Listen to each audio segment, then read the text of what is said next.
você pode terminar tudo que você começa.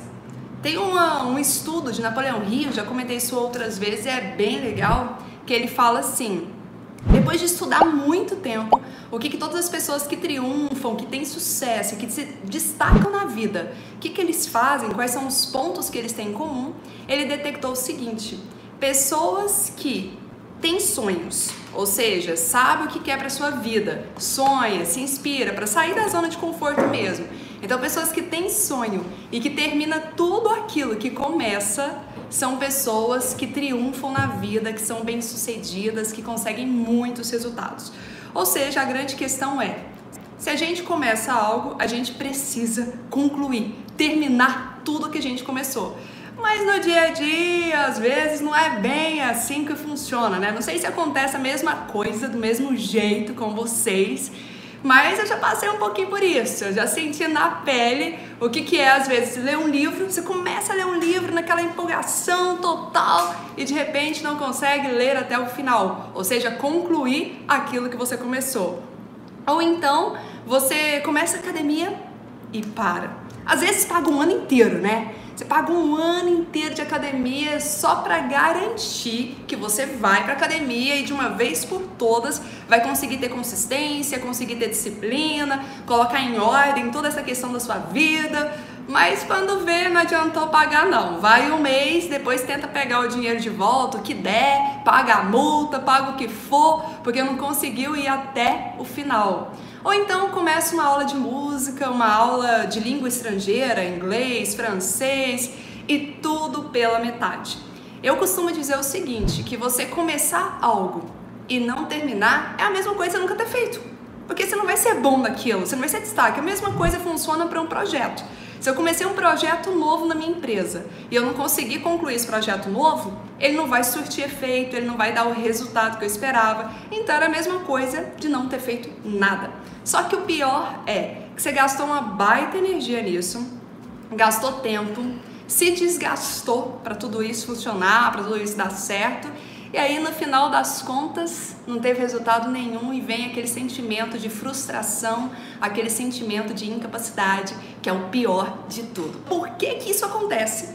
E mais que isso, como que a gente pode mudar, virar o jogo, virar essa situação e nos favorecer para que a gente consiga de fato concluir tudo aquilo que nós começamos?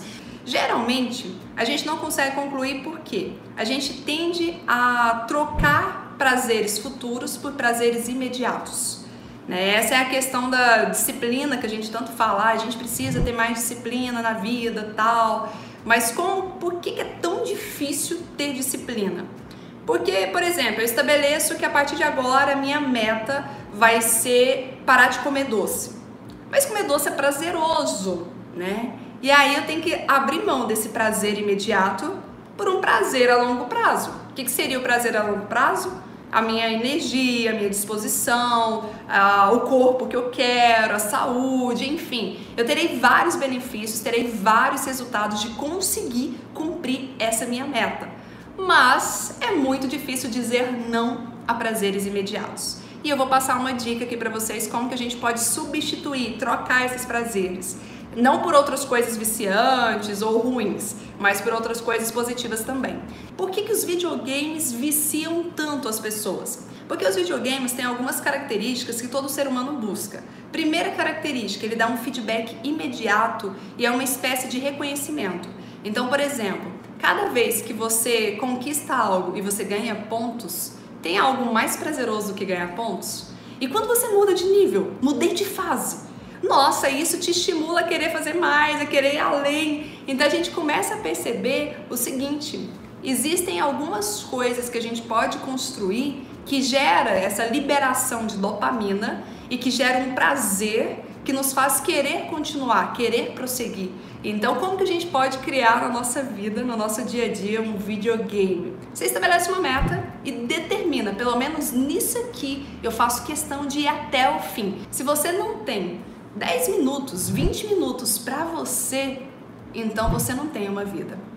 É exatamente isso. Se você não tem para investir em você, investir no seu conhecimento, na sua autoestima, nos seus resultados, na sua vida pessoal, poxa, Eu não tenho 20 minutos para poder estudar, para ler um livro, para às vezes fazer uma meditação, para respirar, para tantas coisas que a gente pode ir intercalando ali. Então isso significa que não faz sentido a vida aqui. Eu não tenho conseguido aproveitar, eu não tenho conseguido viver. Às vezes que eu coloquei assim, eu vou ler, e aí olha o detalhe, não precisa ser algo pesado, não é um fardo que a gente tem que carregar, tem que ser prazeroso. Quando eu falei que eu queria ler um livro por mês, eu pensei o seguinte, eu só vou ler 3 páginas por dia.